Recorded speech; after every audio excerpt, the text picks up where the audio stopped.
We have a liftoff.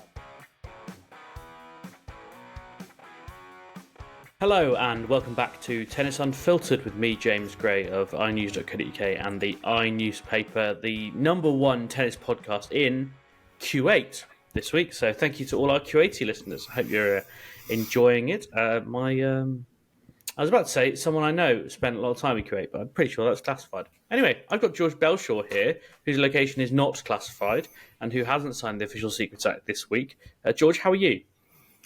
Yeah, I'm not too bad. I think you'll be quite impressed with me, James, because we're recording at 8 a.m, which is unusual for us, and I've already been to the gym before this. I mean, your quitting drinking is going well for you, clearly. Yeah. So what time do you have to get up to do that? I'm just considering whether that's even feasible.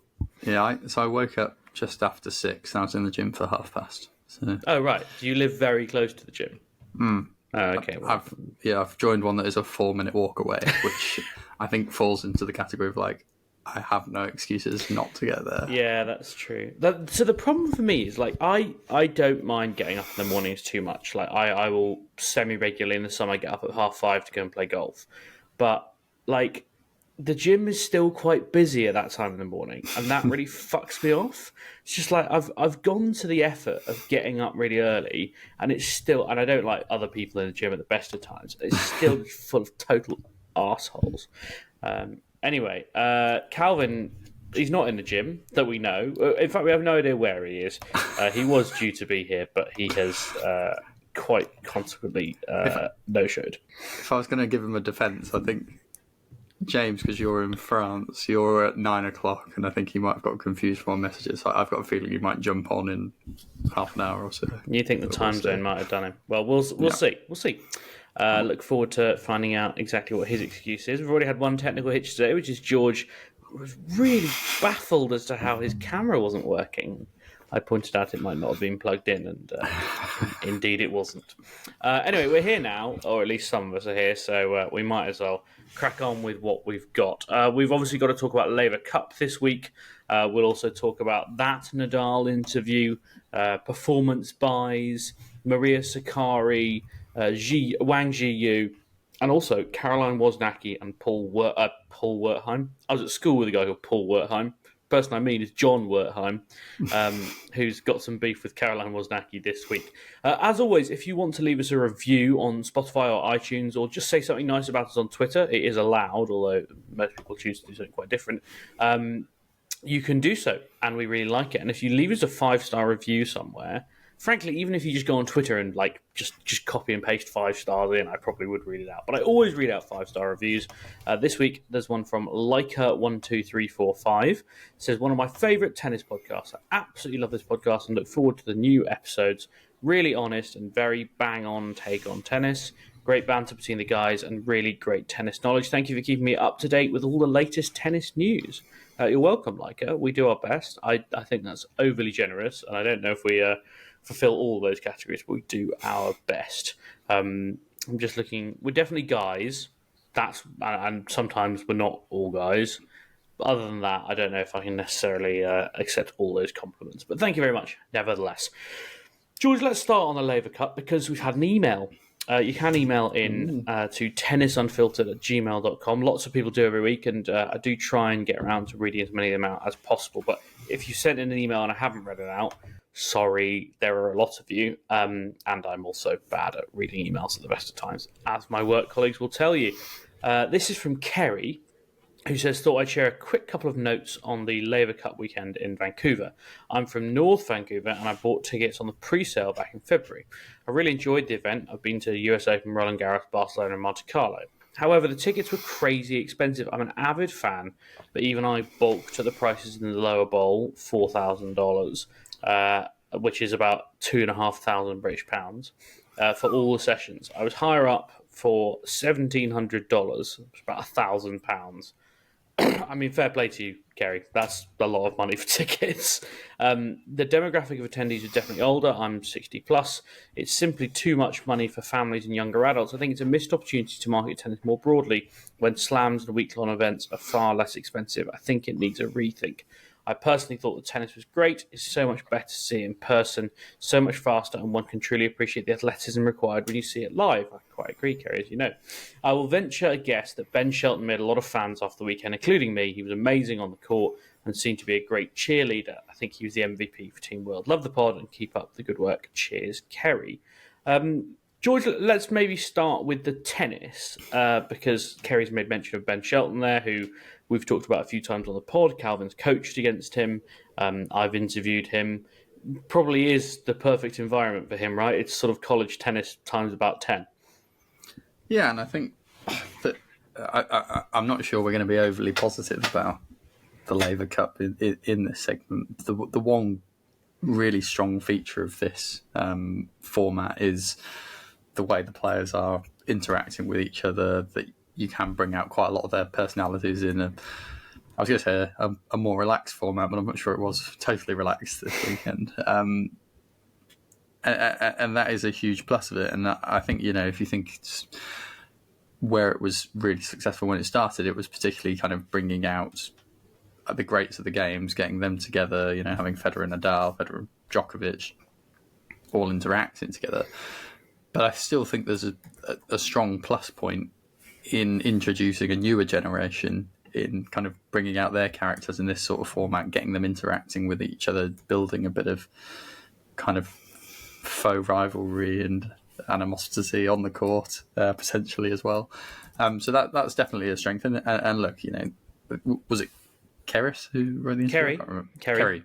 I totally agree in terms of when you go and see live tennis, it's spectacular compared to on television. I think it's probably the sport more than any other that doesn't capture the brilliance of the athletes on television, or the furthest gap between the reality versus kind of what you see on the television. That's not to say television coverage is bad. It's sometimes easier to get a tactical view of the match, but actually the raw brilliance of the players, I think, is somewhat undersold via a camera.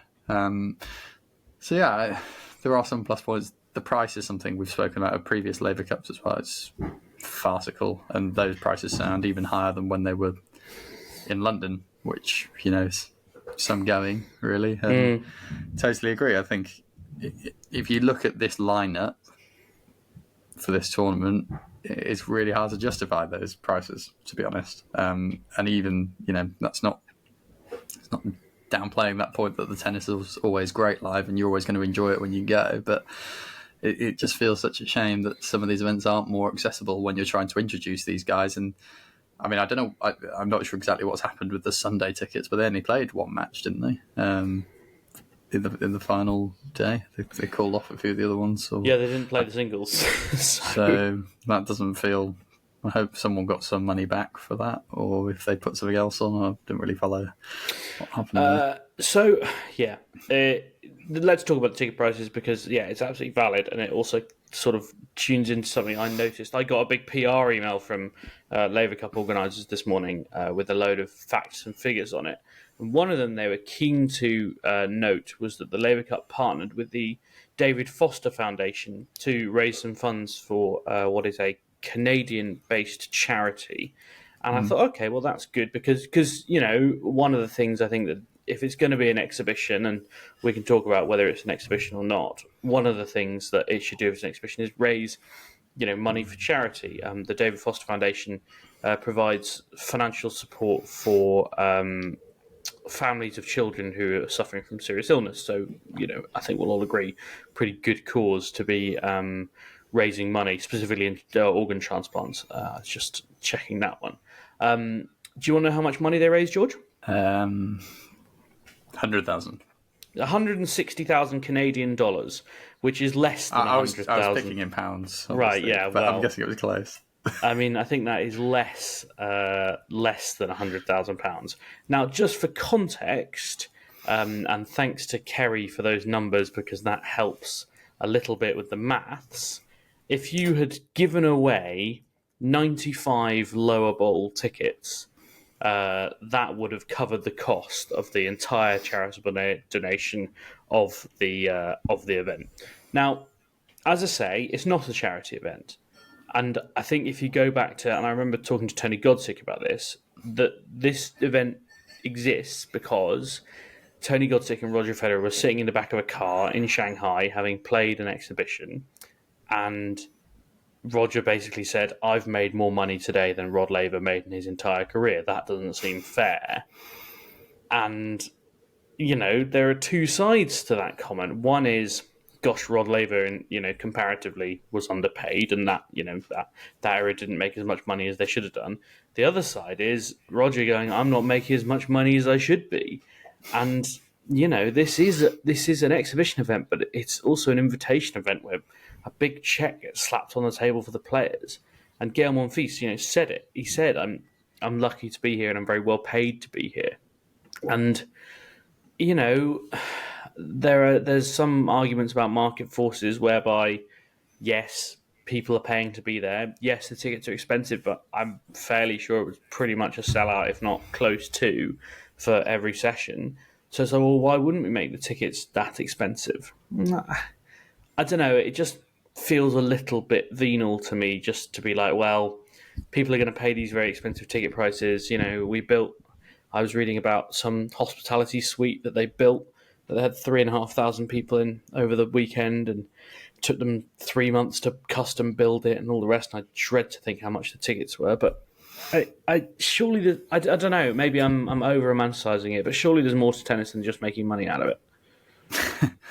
Yeah, I mean, tennis is one of those sports where you do have a very financially strong section of a fan base by its very nature. The fact it's so global means that if you want to be a real fan travelling around to lots of events, that's going to cost you an awful lot of money. So there are people out there who can and do that. But I think you're right, James. I don't even think it's so much romanticising it. I think it's more tennis is permanently talking about trying to open up and reach different people, and I just don't see how that's possible. And I think particularly when you're taking these events around the world to places where they don't have events so regularly, it's a bit of a shame not to kind of open it up to people who are nearby. And they may well have done this, but even stuff like schools having 100 tickets is something I'm always quite pro. You never know who you're going to really kind of inspire at that young age. But from Kerry's review, it sounds like it was hitting the same old people who are already kind of interested, and that's no problem. They're going to enjoy it. It's good to have full seats. That's not always something tennis can take for granted, and it's good. It is, a popular event, but I think in the long run, it's so easy just to take a quick grab for cash without really thinking, where's this going to be in 30, 40 years? And that's why they'll probably end up selling these tours to Saudi Arabia, because they've not grown the game well enough. They've not thought about long-term investments. They've not built it sensibly. And they'll take quick, hard bucks. And then at some point, oil money in Saudi Arabia will probably run out, and then it'll be stuck with no one interested. It's a very bleak outlook. It's very bleak. I think the other point to make is it's all very well calling it Team World when it's basically Team English-speaking North America. I know and Sherendolo. But Juan Ignacio, who's a Chilean tennis journalist who's well worth a follow on Twitter, was pointing out exactly that it's not a team world, is it? It's just the English-speaking world, quite frankly. And when you look at the locations as well, again, I think it comes down to selling expensive tickets. That it would be a great opportunity to take the Laver Cup to South America. If you could get Alcaraz and you could get, I don't know, I was going to say Diego Schwartzman, Juan Martín del Potro as a vice captain or the captain. Bandy or the coaching stuff. I mean, are people really going to get? I don't know. Anyway, neither here nor there. But there's an opportunity there. The South America lacks a really big event. The biggest event they've had there is the Rio Olympics, which, let's face it, didn't have a lot to do with tennis. And then it's the 500s. There are no bigger events in South America, so that seems like a bit of a no-brainer. And take it somewhere interesting, somewhere new. Because realistically, if you've got the lineup, and actually the problem now is they don't have the lineup, that. I mean, it's pretty underwhelming. With the greatest of look, Francis Tiafoe, Taylor Fritz, Tommy Paul, Felix, Ben Shelton, the Team World team, I think puts bums on seats generally. The Team Europe, it's a little bit underwhelming, and in the end, it came down to Gael Monfils, who I think by his own admission was pretty lucky to be there and had sort of just been randomly called up, basically. I mean, Arthur Feast played, and he's an exciting, talented young player, but, if you're picking an actual Team Europe, he doesn't get into the first 6 or even the first 8 because Rune and Tsitsipas pulled out. So I think this is it was always going to be the test of the Laver Cup. Is like, does it have the legs to exist beyond just Federer and Nadal? And I think the reality is the biggest occasion of the entire weekend was Jim Courier interviewing Roger Federer and Rafa Nadal asking him a question on the big screen. And I think that tells you all you need to know, that the Laver Cup had an absolutely sainted beginning, and it made Roger the money that it was supposed to make him. But the reality is that there isn't much more to it, I think. The format, I think, is a nice idea, and it would be good if everyone knew the rules and whether, and this is what it comes down to, George, is that video of Gael Monfils and Felix Auger-Aliassime arguing about whether it was an exhibition or not. I mean, funny, obviously, but was it an exhibition? Yeah, I mean, it is an exhibition, and I guess on the one hand, I'm not surprised. Auger-Aliassime taking it quite seriously, given he can't win a bloody match to save his life at the minute. So, there's a degree to which you want to do that. But yeah, I mean, it was just quite bizarre how wound up he got like that. It really kind of asking the umpire to enforce shot clocks and things like that. And, so what was it? Is that Monfils had played a particularly long point and then just decided to sit down and delay the next point, and Felix was like, "Well, that's a time violation," which obviously he's right, but and I kind of sympathise. Like, you need to know the terms of engagement here. It's an exhibition event, so I mean, Calvin, we talked about this offline, and Calvin's point was that there are no ranking points and that it's an invitation list, therefore it's an exhibition. But I think you can create a kind of proper competitiveness despite not having ranking points of that. There are no ranking points at the Ryder Cup, but that has, and I know it's dangerous to translate sports onto what others, but that has untold capital, and obviously it's taking place this weekend. But yeah, I don't know, George. Yeah, Davis Cup doesn't have ranking points for a tennis example. I mean, I don't think ranking points necessarily makes it. I mean, I think the big question I'd love to see if we get any emails answering this question is: did anyone give a fuck if Team Europe or Team World won this weekend? Seriously, like, was anyone sitting there watching it from a tennis perspective, thinking, God, I'm invested if Team World win this. God, my weekend's going to be ruined if Team World don't win this.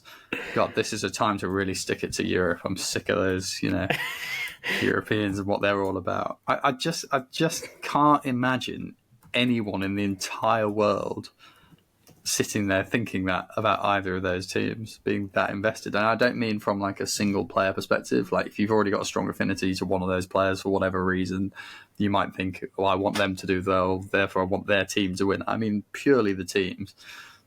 Who gives a crap? Like, genuinely, I'd love to know. And I think that's where this competition's really stuck, is that I think they'll keep being able to market it and selling it to certain cities for quite a long time, and I'm sure they will be able to get people like Alcaraz coming back, and I think that will be a nice thing about it. But it's never not going to be an exhibition event, because it's got ridiculous criteria for who's playing. None of these players really are top 6 in the world for their own. I think probably TFO maybe. For one side, you probably could still get 6 players on Team World who are possibly better. I haven't got the rankings in front of me. But... Well, I think his entry ranking, for want of a better phrase, I think was maybe 11. I think he's still 11 in the world.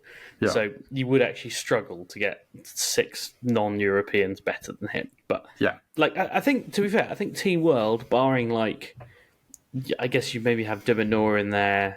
But, I think Team World pretty much was the first choice. I mean, I'm not sure Raonic, as a reserve would necessarily get in, but allegedly his protected ranking, not that you would have been using protected ranking, is 33, so I suppose you give him some credit for that. Russia's been in Europe, hasn't it? In this as well. Yes, yeah, because Rublev was playing for Europe. Yeah. Yeah, I mean, to be fair, actually looking at it, yeah, you've probably got Nicolas Jarry who might have been involved, but that's about it. And to be fair, he would have put bums on seats because they would turn out for Nicolas Jarry. Say we like him. But it's funny. It is a bit funny how this has swung as well, isn't it? Because the other narrative that kind of pervaded the first few events was how the hell are Team World ever going to beat Team Europe? All the good players are concentrated in Europe. And actually, if you look at the top 6 of the rankings at the minute, they would all turn out for Team Europe if they showed up. Now the new issue is that no one in Team Europe gives a crap about turning up because Federer's not there, really. I kind of feel like Federer was the big pull, wasn't it? Where people... It's also a big check. Like, I mean, that's also the reality, is like, what the top 6 guys don't need a big check. But they do often still take it when they can. I mean, but it's a serious question, though. I mean, have they decided against giving out the big checks to the big guys and thinking, actually, we can still flog these tickets due to its kind of vague association with Roger? Well, why would we bother with big appearance fees? We'll never get the actual numbers, but I would be interested to know the ticket. Like, I mean, people seem to say that the tickets have been hard to get, which would suggest it's relatively sold out. But I would be interested to know the actual attendance figures. We'll never get them, or we'll never get true ones anyway, because you can just lie about attendance figures or talk about. I know Arsenal talk about tickets sold, even though half their season ticket holders don't turn up. But anyway, that's a whole different point. But, you know, if people aren't buying the tickets, then, I don't know. I mean, just in terms of the strength, there's one top 10 player who's turned up, two, Rublev and Ruud. Is that it? Rublev, Ruud and Fritz, yeah. 6, 8, and 9. Ruud is even 6, 8 and 9. It's not really great, is it? Right, is it? No. Jinx. Well, look, George, you pointed out a good tweet from Chris Clary, the great former New York Times reporter. What's the team event that tennis should be prioritising? Davis Cup, Laver Cup, United Cup, or Billie Jean King Cup? I sort of said Davis Cup because I think that's the one that has the most cachet.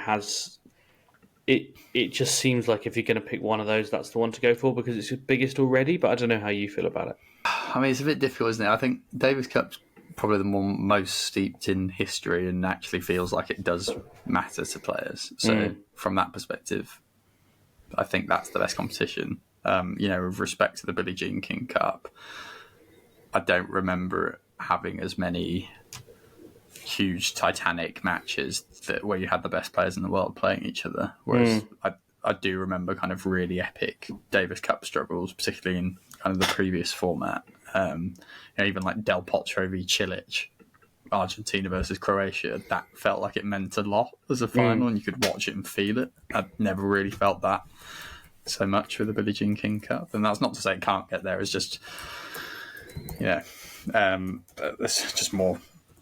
It's just been going longer, hasn't it, to be honest? And there's been a lot more kind of tradition of it.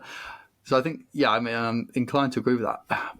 Equally, having said that, I like the idea of a male and female joint cup. I think that's something I can't really believe tennis hasn't nailed. Yeah. In terms of not a crappy, contrived Hopman Cup thing. Not that I think it's necessarily crappy, but, in terms of bringing an actual competition with ranking points across both tours, I think that would be a really strong product. And by that, I see the Laver Cup being that vehicle. I just think that's the most obvious flip for this. I really do. Like, I think that would be so much more interesting if you had Swiatek playing for Europe, and if you got Osaka back playing for Team World, Coco Gauff for Team World. I think like combining the two tours in this format wouldn't change it materially. You just change the doubles to mixed doubles and you have a men's singles, a women's singles. You get more star names. It'd be great crowd promotion. I can't imagine it affecting ticket sales. It just feels a complete no-brainer for me. And when you see this lineup of men, you're like, fucking hell. So get the women on board, because you may as well joint sell them. The women, if you put the top women who I think would turn up to play this event because they would recognise it as a big, financially be marketing event. Anything linked to Roger's going to be decent. Yeah, I think they genuinely leave with much more praise about their matches than really the men would. And also you'd have more tennis. Like, there isn't a lot of tennis in these. There's 3 singles matches and a doubles match, which is decent enough, but it means you only have 3 sessions. And as you say, George, the Sunday session, there was only 1 competitive match. And I use the word competitive very kind of loosely, albeit, it did go to 2 tie breaks. But what I mean is, was it an exhibition? Wasn't it? I don't know. It's hard to, I think they did do the irony is they did a post tournament exhibition doubles match on Sunday, George. I can tell you, which would suggest they're trying to convince you that it wasn't an exhibition before, but that this match between Chris Eubanks and Alejandro Davidovich Fokina and Artur Fils is an exhibition. I mean, great for the Canadian crowd. Just on a side note, to get Milos Raonic out playing one more time, like he's obviously had a bit of a comeback tour this year, but exciting for that. So your answer is the Laver Cup, but mixed. The Davis Cup is the current competition that is worth investing in, but a reformed Laver Cup could be the way to go. All right. Okay. Very good. On since we're talking about the Davis Cup kind of vaguely, we should talk about the ITF, who've just had their elections for president. Which there were only 2 entrants, the current incumbent David Haggerty and Dietlof von Arnim, who I don't know much about, and frankly not many people did. Courtesy of Stu Fraser, von Arnim provided a personal statement of 5 words in his profile in the meeting's agenda. Haggerty's was 160. I know that von Arnim ran a bit of a PR campaign. I know that people had meetings with him. I was invited to one, actually, but it was quite early in the morning. Quite frankly.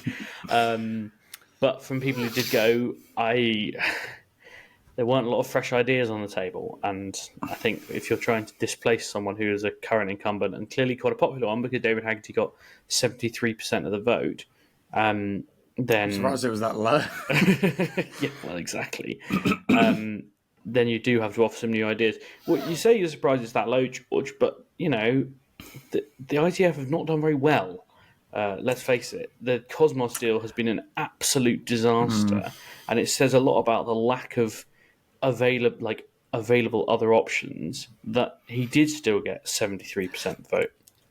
I mean, I think you always have to remember with these sort of member organisations that how you and I perceive well isn't how member nations perceive well, and it's a very FIFA-esque situation that actually Haggerty only needs to keep poorer nations on side with better funding than they're relatively used to. So while he may have pissed off a lot of the kind of major nations, I think I would expect him to have quite large strongholds in a lot of kind of, relatively tennis poor countries where he's been able to kind of up their funding. It's kind of quite a strong. It's how Sepp Blatter was so in with so many nations before. I think Haggerty has kind of played quite a similar game. Which, I say game. I mean, that's how you win these things, and it's much easier for the current incumbent to do that and kind of keep that relative stronghold power. I mean, I don't think anyone would look at it objectively and think the ITF has been running tip-top shape for the last 10 years, but. I suspect the member nations are probably making as much as they ever have at the lower end of the game, but the world keeps on turning. Yeah, I mean that is you mentioned FIFA, and probably when you compare something to FIFA these days, you have to say there's no implication of corruption at the ITF. No. I'm not saying corrupt, but I mean it's the same sort of thing. I mean, I went to, not to be too boring about this, but I went to Nicaragua when I was doing a kind of my dissertation as a student for my journalism masters, and I'd be a kind of random white bloke rocking up in Nicaragua. I got quite decent access because their football isn't particularly developed, and their head of their FA, who I interviewed, was spoke in glowing terms about Sepp Blatter, and they had a picture of them in the office, and Platini. What, and, like he was some sort of dictator? Did they all swear allegiance to him every morning? But the numbers when you got under the skin of them and talking to them were the equivalent of like they'd been given £250,000 or something. And it for a very poor nation that allowed them to invest in some infrastructure. They didn't seem overly bothered about the broader state of FIFA or whatever. It's what it's all relative, isn't it? I guess what kind of allows you to kind of invest in your own country and kind of take it forward. So yeah, I mean, it's not necessarily corruption. It's just more how can we help these countries and keep up by the votes in a not so obvious by the votes way. Good, yeah. Well, and my efforts to head off the libel suit at the pass have really fallen flat on their faces. So we'll move on quite swiftly, I think. Calvin is going to be joining us shortly, as predicted. George, he got some time zone confusion, but what I will do is I'll sub George out and I'll sub Calvin in. As soon as possible, quite frankly. Let's just quickly talk about Maria Sakkari, George, whose name I've probably just mispronounced, which I know one particular listener thinks is absolutely heinous, but I don't speak Greek. To be honest, I do speak a little bit of Greek, but I can't actually remember where the emphasis is on Maria Sakkari's name. I'm right, it's Sakkari. She won the title in Guadalajara. It wasn't a great draw. She played Dolly for that kind of draw. Caroline Garcia was the only seeded player she played. She didn't drop a set.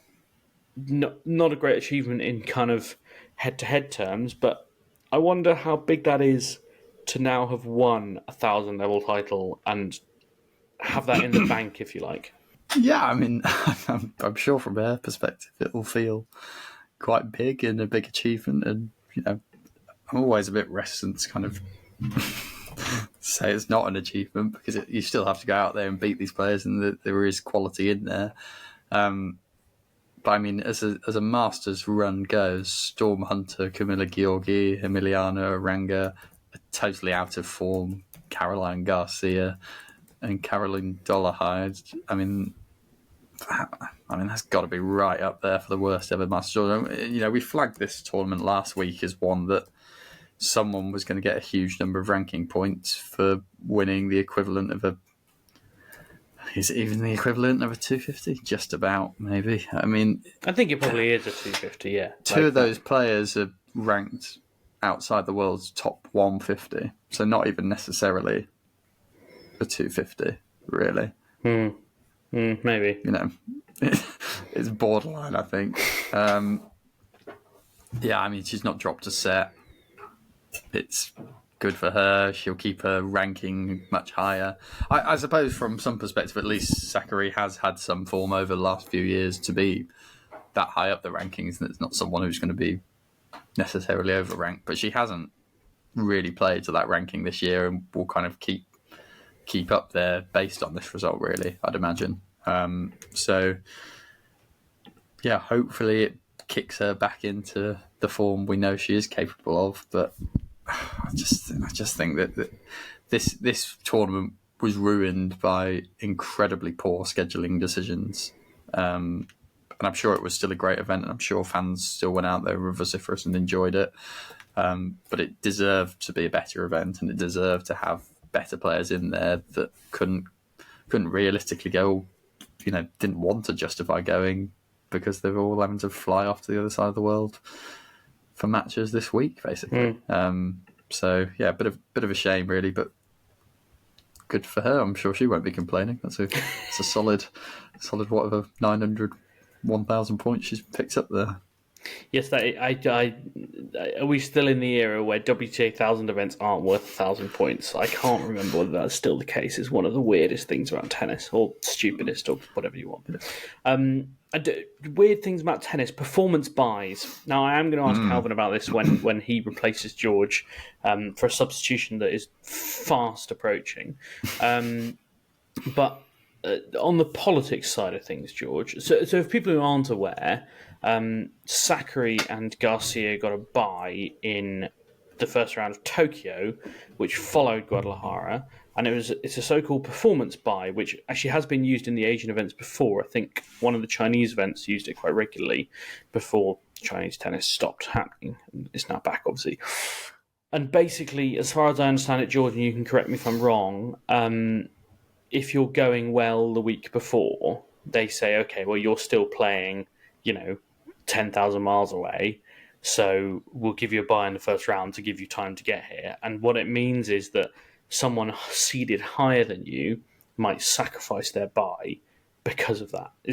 That's basically it, right? Yeah, broadly speaking, yeah.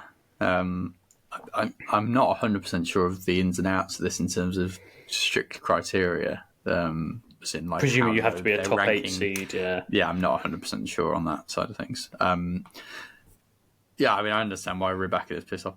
If I'm being really, I don't know if this is controversial, but I'm not a huge fan of buys full stop. I think they should all play the same number of matches if they're going to win a tournament. I think it actually opens up more slots in the draw for players to play if you put on an extra match. Yeah, but it's a sweetener, isn't it? It's like, okay, you don't actually want to play this 500, but I tell you what, you don't have to get here till Wednesday. Yeah, like it makes sense for the tournament, like to they do buys at things like Indian Wells and Miami, and I don't think they need them there, for example. I'm not a major fan of them to start with. But if you are going to have them, probably does make sense to have them for the players who've got the highest ranking, I guess. Who've got a long way to go. Like, I think it makes perfect sense that Sakkari would just have pulled out. Like, she would have just gone, you know what, I've just won Guadalajara. I don't need to play this pissy little 500 and like fly around the world and play on Tuesday. Whereas as it is, you give her a first round bye, she's probably still going to turn up, might not get there till Wednesday, might not even play her second round match till Thursday maybe. And all of a sudden you've got an extra star in the field who's just won a tournament. And in terms of maintaining momentum, and okay, I'm sure Maria Sakkari's, maiden WTA 1000 title in Guadalajara didn't make headlines all over the world, but in terms of maintaining a bit of momentum with a player who's just won a tournament, we talk about so much in the women's game, someone wins a tournament, then you don't see them for 6 months. Well, this is one way to make sure that they keep playing, is by creating this system. So, but as you say, George, Elena Rybakina, who should have had a first round bye on the basis of her ranking, then didn't get one and was pretty annoyed.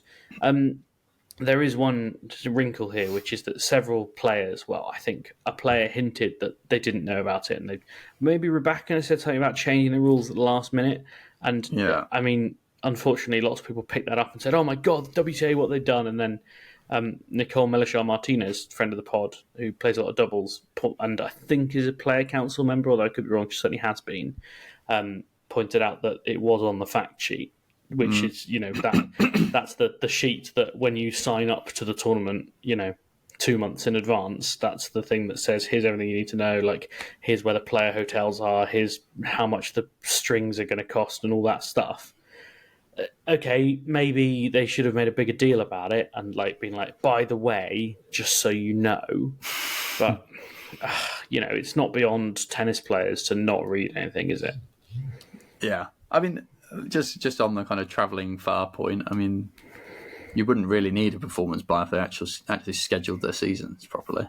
Like, if they weren't making players fly from Guadalajara to wherever the hell they're going this week on the other side of the world, then probably just could play a bit more normally. So, yeah, I mean, as I say, at the end of the day, Rybakina should be able to win a first round match anyway. So it shouldn't be the end of the world for her. And if, as we love to say, tennis is a meritocracy, which I'm more dubious than Calvin's claim that it's quite like that, then I think she'll be all right. But maybe she'll just strop and decide to lose the game, the match. Well, I instead. think she's also pissed off because she's got Linda Noskova in the first round, who is a very talented young Czech player and more than capable of springing a surprise, which I would probably be a little bit pissed off as well. She'll be even more pissed off if one of Sakkari or Garcia pulls out of those matches. Can you imagine? My God. I mean, yeah, that would be pretty outrageous. George, before you have to go and do a real job, have you got anything else that you particularly... I mean, there are still a few things on the running order that I'm saving for Calvin. But have you got any particular bees in your bonnet this week that you want to exercise? Not overly. I mean, I think, obviously, Calvin will be able to speak to this more with more interest and enthusiasm, but it was great to see Liam Broady crack the top 100. So I think I would like to extend my congratulations to him before I toddle off. He's so excited that you have reached out to him there, George. He will be over the moon. He'll be buzzing. Yeah, not massively. I think maybe I was a bit confused. Maybe you can help me with this one, James. Why are Chengdu and Zhuhai have got their finals on a Tuesday this week? Has that been happening before, and I've just never noticed this? Or it's news to me if it has been happening before. I am so confused. I saw that this week. Scrambling around. I mean, yeah, I can't even really think of a decent reason for that. I was thinking it might be running into a Masters event that starts on the Wednesday, but that's not the case. Shanghai doesn't start for another week or so. Well, I think it could be that because Shanghai doesn't start for a week of that, but Beijing and Astana also have their finals. Like Astana's final is on the Monday, I think, or on the Tuesday, sorry. All right, so it might well be that, yeah. The Beijing final is on the Wednesday, but I mean... Look, if you want me to be cynical about it, they don't sell any tickets in Beijing anyway, so why not have the final on a Tuesday or a Wednesday? Because it doesn't make a damn... That is weird, and we will investigate it more maybe next week as well. George, thank you very much for joining me. In a moment, I will switch you for Calvin. Now, by the magic of television, I've replaced George Bellshaw with Calvin Betton. Quite the transformation, I think you'll agree, from caterpillar to butterfly. Calvin, how are you? Yeah, very well, very well. Back in Barnsley after a few days in Saint-Tropez. So yes, two very similar places. Not as long as it could have been, eh? Well, actually, the time was, because it just rained for 3 days. So, right, okay. So, yeah, I ended up not getting back until Friday night anyway, which would only have been 1 day earlier than what I would if they'd have won the tournament normally. So, one of those things. Commiserations obviously to Luke and Henry, but there was some good British news and also someone you know very well in Saint-Tropez, which is Liam Broady making it all the way to the final and by dint of that reaching the top 100 in the world for the first time. It's obviously been everywhere, and many people have offered their congratulations, Calvin. But you obviously have known Broads for a long time. He turned 30 in a couple of months, and he's finally made top 100 for the first time. I mean, it's a testament to a lot of hard work and years of grind in some ways, I suppose, for want of a better word. Yeah, I've known Broads since he was 14. The first time I saw him was when he was 14, playing at Doncaster British Tour. And he's probably the best 14-year-old I've ever seen. When I saw him then, and I think he was the best 14-year-old in the world at the time, and I would say probably the best 15 and 16-year-old in the world at the time. And then tennis being tennis, kind of lost his way, and not in a mentality or anything like that kind of way. His game just he had some issues with his forehand for a good few years, but he's such a competitor that he kept himself winning, kept himself there or thereabouts, and had some ups and downs. He's been up and down the rankings a few times. But again, such a competitor and somebody who just loves playing tennis, loves competing, always has a positive attitude. Absolute great lad, one of the really great lads in tennis. And I'm over the moon for him that he's achieved that, because I know it's been something he's really wanted to achieve. Like some players, They just go, it's just a number, doesn't mean anything, doesn't guarantee you anything per se, just that number. But Broads has been very focused on getting top 100, and yeah, hopefully you can dig in. I mean, it's a weird one because I was talking with Luke, and Luke's probably his best mate, and he said that we were talking about getting in the top 100, and I said that when people break the top 100, when someone breaks the top 100, I think people think that, oh right, that's it, it's done, but there's no reason why you can't just drop out the top 100 a week later, and you just don't want to be that player. And I think now he's 93, and I don't think he's got loads of points to defend for the rest of the year, so I think it pretty much guarantees him direct into Australia. That would, right. I think. And that's obviously got a lot of point implications, and you get yourself into that straight away, and you maybe win a round, and yeah, absolutely. That's when you start. I mean, there is I don't know if it's a truism or not, but it's harder to get out of the top 100 than into the top 100 because the tournaments that you're getting in and the points in those tournaments and that kind of thing. So we'll find out if that's true, but hopefully it is for Broads' sake. I guess, it's interesting because it's not the same, but when players win Grand Slams, the first one, they sometimes talk about, oh, I did it, and then I was like, what now? I mean, to a certain extent, for someone like Liam, like, what now? Like, is it just a case of like, right, I've now got to work on maintaining this, or will he now think, right, top 50, next goal? Yeah, I think it depends on the profile of the player and that kind of thing. I think with Broads, and it's the same as that he's played his whole career, really. He plays a lot of tennis, plays a lot of tournaments, and he churns out matches. It's matches. And I guess when you're there, as I said, it doesn't actually make any difference in terms of what you're playing, in that it makes it more likely that you'll get into the slams. But it's not just if you become 100 or 99 in the world, you're automatically in slams. It all depends on who else enters and what the cutoff is and that kind of thing. So I think what he'll do now is he'll just want to play as many tournaments as possible and try and just keep climbing and guarantee. It's all about, that's the main thing. It's guaranteeing main draw in slams until you start winning so much that you then think, well, I wouldn't mind getting seeded in one of these. Yeah. But so that's, top 50 is obviously a nice number, but I think it's the next step really seeded in slams, which is, I guess, in theory, 32, but it's often down at 36, 37, isn't it? Yeah. Yeah, well, I mean, George added his congratulations, which I know mean a huge amount to Broads, and I had mine as well, which will mean absolutely nothing. But just as a guy, you know him much better than I do, Calvin. But having met him a few times and interviewed him, and I was thinking the other day that as and when he eventually hangs up his racket, which I'm sure will be, he's not even 30, could be a long way off. He will be, I hope, a very good addition to the sort of tennis media sphere, because he's such a good talker and such an honest talker. I don't know if he would ever want to do it, but I mean, what was about Broads is he absolutely loves talking, and that's I think everybody knows that. I mean, I had a good hour with him last week in Saint Tropez. Well, me and the lads did, me and Henry, and he travels with his brother Callum, who's a great lad as well. And the four of us just had chewed the fat for a couple of hours on a couple of days, actually, just about the state of tennis and that kind of thing. And obviously British tennis was covered, and Davis Cup and all that kind of thing. So he absolutely loves talking. Well, could do with a better football club to support, but yeah, he's a City fan, unfortunately. Which, well, no one's perfect anyway. Well, maybe Calvin, one of the next goals he might aim for is getting selected for the Laver Cup, which, frankly, on their current selection criteria, being ranked inside the top 100 is probably just about enough.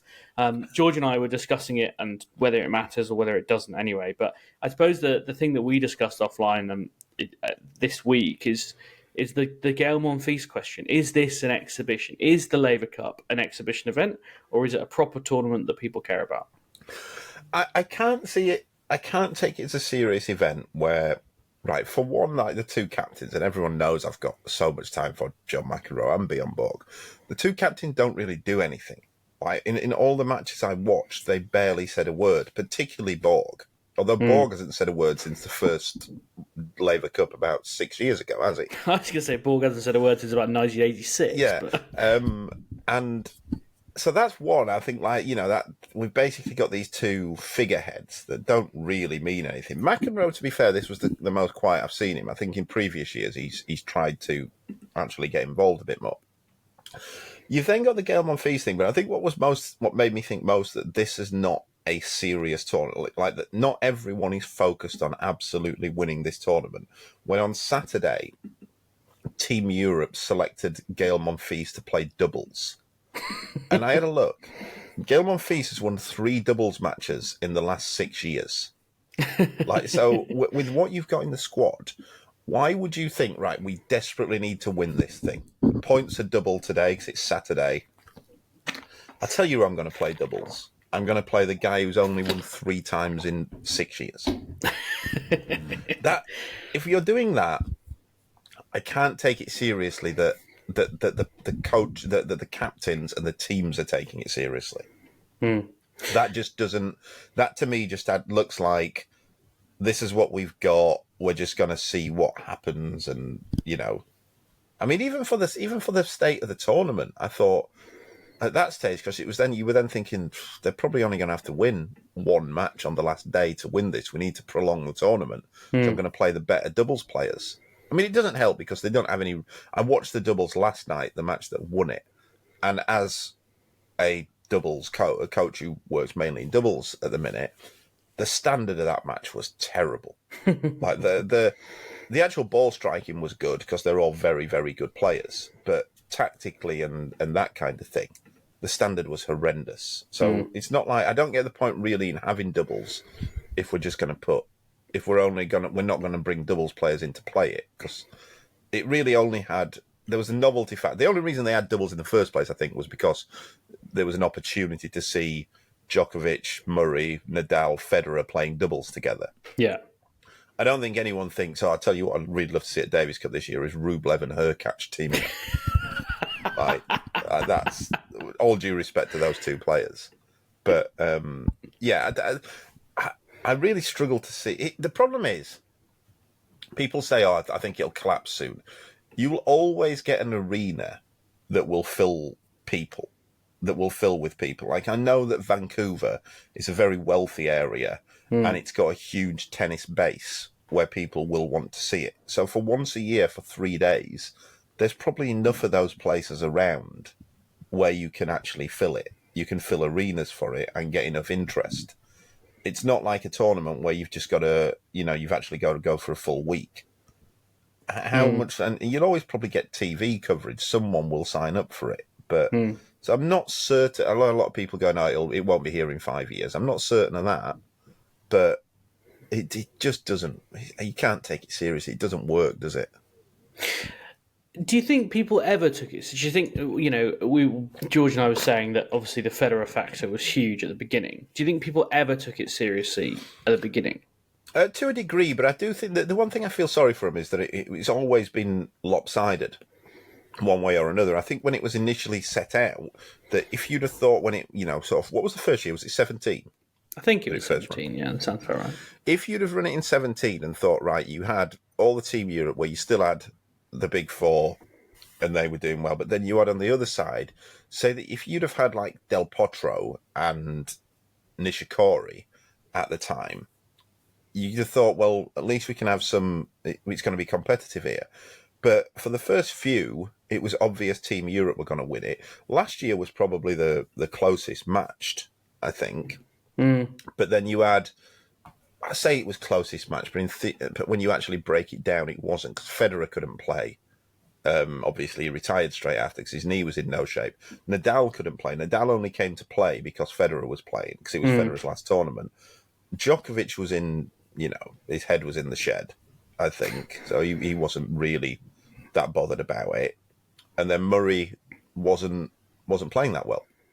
And also, of all those people you've named, Nadal played no singles matches, Murray played 1, and Djokovic played 1 singles match. I think didn't Murray played once? He lost to Dimonor, didn't he? Yeah. So Murray played one singles match. Djokovic played one singles Yeah, match. Oh, sorry. yeah, Djokovic played two singles matches and lost to Felix on the Sunday. I missed that. Beg your yeah, pardon. yeah. So I think no, I don't think it has really ever mattered. But again, we come back to this thing of, like we were talking in the group, James, the other day about, well, what does the Ryder Cup matter? But you can't just bring something in from another sport. The Ryder Cup's a situation because of how the tour works and that kind of thing, and also golf being golf, it's less likely that somebody is just going to win all the matches on the first 2 days. Whereas in tennis, you think, because there's factors, you're not just playing against the other person in golf, you're playing against the course as well. So, whereas in tennis, if you've got the better players will usually win. And again, the thing in golf is that the players are more tightly packed as to the standards that they can play at. And you get things like some players are better at match play than they are at stroke play. Whereas in tennis, just a tennis match, the better player will usually win. Yeah. I was thinking when you said that about the Ryder Cup and why it matters, and I suppose, it is the fact that at least there used to be, and there won't be soon, but anyway, there sort of still is, an American tour and a European tour, and certainly going back over the years, you didn't get so many players playing across the two, and so there was a sort of genuine, not enmity, but a divide between the two, and the Ryder. And I don't know why it's taken on such a special and important nature now, but I guess what frustrates me, and I know you can't do this, Calvin, but is that the Ryder Cup is exciting because it's unique, I think, because it's different and it's a format that people don't see. And the problem with tennis is somehow we've tried to do it so many different ways and it's never quite worked because not everyone has got behind it. Because it's a sport with 7 governing bodies. Yeah. No, that's true. Yeah. And boxing's the same. Boxing is desperate to have a really good, formalised knockout, for want of a better word, structure. But they can't do it because not everyone agrees on it.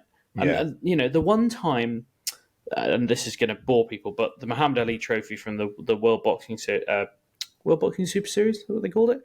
The one time they got all the best boxers in the same weight category together, it was absolutely box office, and you had 8 fights or 7 fights in the space of 12 months that were almost all brilliant and all involving some of the best fighters in the world. And I think that's it. If you got a tennis team tournament where all the best players turned up, it wouldn't matter how crap the format was or whether it was held in Timbuktu. Yeah, but I also think in terms of where it stands, you can't just will the public into it. It's the Ryder Cup has been a situation where you've got the 4 majors in golf, but when the Ryder Cup happens, I would say that's equally as important to some, even more important to some people than a couple of the majors. Whereas in tennis, you've got the 4 majors. No tournaments, nothing's ever going to be as important as any of those, just because of the way that tennis is structured and the way that people see tennis. And I don't really get why we would want to change that. What's the point in it? And then you've got the Davis Cup. And there's too many everyone always talks about tennis we need more team competition. There's too many now. There's 4 now. Yeah. And does anyone really care about any of them? We would just be better off having 1. You can maybe have 2. But this will be the first. I do think it'll end up just being exhibition. Let's move on. We've had another email. We've had lots of emails, but here's one I'm actually going to have time to read out. It's from Sammy from Gold Coast in Australia, who says, I was having a discussion with a friend of mine about Djokovic's domination over the last few years. I've heard and read many times that people's view of Federer's early slam wins was that they mean less as they were in a weak era. If people have that view, then surely the same must be said about the last 3 or so. Djokovic's slam count. The next gen, as some call them, have been brought up on best of 3 set tennis, except for the Grand Slams, and are just not battle hard enough. Many of them just don't seem to have the ticker to see out tough matches over consecutive rounds of consecutive tournaments. When Novak, Andy, Rafa, Stan came onto the scene, etc., many of the Masters thousands were already still 5 sets in the final, were they not? Davis Cup definitely was. The tournament is a shadow of its former self, but that's for another day, quite. The younger guys only ever get to play best of 5 4 times a year. It must be a huge adjustment for them. Yeah, it's not a bad question, actually, Calvin. The best of 5, I mean, it's obviously different, and it's longer and mentally more challenging. And if you don't do very much of it, then it is pretty tough. Yeah, I mean, most of the Masters, I say most of them, I don't know exactly which ones, but some of them certainly used to have a best of 5 final. Even up until 10, 12, 15 years ago, I think. Because I know Federer and Nadal have played some best of 5 in such as Miami or Indian Wells or stuff like that. So yeah, it's probably valid to say that, although not many of them are also making Masters Series finals, so the next gen. So I think it's. I mean, when I watched Laver Cup yesterday and watched some of these players, it struck me that in the big scheme of things, these guys are actually not that good either. They obviously are good in terms of the world tennis as it is now, but in terms of what those other guys were up to in their primes, I don't think that some of these guys are as good as that or anywhere near. So I do think this is we're heading into a pretty poor era, I think, other than Djokovic and Alcaraz, a little bit of Medvedev. Do you think we kind of had to adjust our expectations then of what tennis is going to look like in like 10 years' time? No, because I just think it'll end up. Well, maybe depends what your expectation is. I think it'll just end up being what it was in Federer's early career, where you've just got a few guys who will end up making slam finals, that kind of thing. I think it's probably not as strong as that era, to be honest, at the minute. But you never know who's going to come through. You never know what happens. But there's a lot of players around who you really had high expectations for when they started their careers, and they've just not kicked on. And I'm talking about Tsitsipas, Felix, Shapovalov, Tiafoe. All those guys were exceptional juniors, and they followed the path that I would say that Federer, Djokovic, Nadal, Murray. Nadal's a bit different because he didn't play much juniors, but and he was a bit of a freak how he came through. But they all followed the path of what you would expect of what all those top guys did, and then just stagnated at the stage where before they won a slam or before they were making regular finals of slams. And that can only be a mental thing for me, because it's certainly not a physical thing with some of those guys. With any of those guys, actually, they've all got the physical attributes, and they do all have the tennis attributes. Shapovalov has his weaknesses, but the others, and Tsitsipas obviously, but yeah. Very good. I've got one more question or topic which I wanted to pick your brains on, Calvin, which is performance buys, which, as I mentioned earlier, is where they've been giving, well, in Tokyo, they were giving players who reached the semis the week before a buy into the second round. I mean, the kind of pros and cons of it are sort of obvious, but one thing I thought was interesting was that Nicole Melechar-Martinez mentioned on Twitter that the fact that there was a performance buy in this tournament had been mentioned on the fact sheet for the tournament. Now, I posit that players very rarely read the fact sheet in any sort of detail. I don't know whether it's at the top level, but I know my lads always read the fact sheets, mainly because it's got the prize money on it, which to some players actually matters. Yeah. So and stuff like it's got other stuff as well. Now they most of them read it because I don't know whether they read it top to bottom. It's also not that long; it's 2 pages, but it has things like the hotel details and that kind of thing on. So most players will give it a look, unless I guess maybe if they've got managers and stuff like that, maybe they don't. They just get told. Yeah. But yeah, the performance buy is an interesting one. I've actually gone back and forward about it a little bit over the weekend. Now, it was raised to me by Luke, who I coached, that the other day he said, well, aren't all buys performance buys? Because and it's a fair point, isn't it? That it's based on how good you are. But I don't really like it, to be honest. I don't see how you can just have a buy based on what you did in the previous week. I think what would be preferable is that tennis needs to sort its calendar out and stop having tournaments on different continents in consecutive weeks. But then again, the players can choose which tournaments they play. They don't have to play everything. And it just so happened, look, you play your final on a Sunday most of the time. there's a chance you don't play until Wednesday anyway. So even if you don't have a bye, if you do have a bye, you won't play till Tuesday. But we're talking here about 2 players in the whole week making the final. If you lose in the semi and you don't play again while Tuesday, you don't need a bye for that. You know what I mean? So I don't think it's really something that they should be doing, to be honest. Like, the byes should go to the players who deserved it based on their rankings. I suppose, the argument is that you want to have the most players playing, the most top players playing each tournament, and if someone is going to have less time to travel, then they're more likely to pull out, which is what we often criticise tennis for, is players not playing enough tournaments. So it is, but then again, like this, for example, you've got a tournament in Guadalajara and then one in China.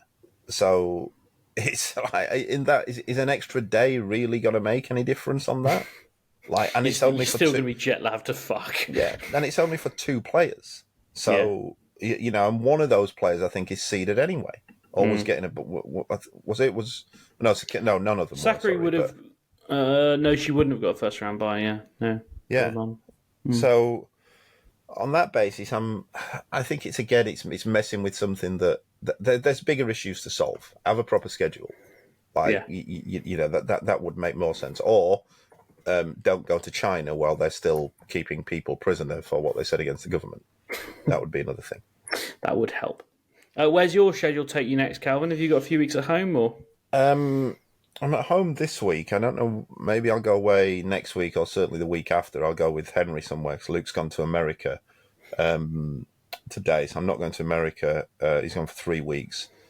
I will be going somewhere in Europe. We don't know where yet. It depends on a few things in terms of getting in the tournaments, what the entry lists say, and that kind of thing. So I think Henry will play a couple of challenges, and then there's some 250s in Europe once the weird China swing ends, where we just seem to be starting tournaments on random days and having finals on Wednesday afternoons and that kind of thing. Well, as I said to George, they don't sell any tickets, so you might as well play the final whenever you want, to be honest. I find it so strange that I can kind of get the first one because it was the week after Davis Cup, but for the whole stretch to be starting on Wednesdays and finishing on Tuesdays is very odd. Yeah. And I don't get why they've really done that. It raises again, though, this thing about I don't know whether you discussed it with George, the thing about the Davis Cup, about whether that's working and whether we should just be doing the home and away ties. But this is kind of the problem there, because if you do the home and away ties, you could just get random. Any country can make you play anywhere, so you can't really be going off and having to play Hong Kong in the middle of the European season and that kind of thing. So, yeah, there's no obvious solution, is there? Well, I'm going to the Davis Cup finals this year for the first time in Malaga, because it's an incredibly cheap place to go, an incredibly cheap place to stay. So I'm doing the whole week for about €300. But nice. Obviously, I'm not paying out my pocket, but it's saving my company loads of money, which I'm always delighted about. Anyway, I think that's probably all we've got time for. Calvin, thanks very much for dragging yourself out of bed at such an early hour to join us, and thanks to George for getting up even early. George went to the gym before doing the podcast. It's crazy. It's mental behaviour. Yeah, no, it's completely abnormal. Anyway, thank you very much for listening. Do leave us a rating and a review, and send us some abuse on Twitter, because that's what it's for. But most importantly, please do come back next week.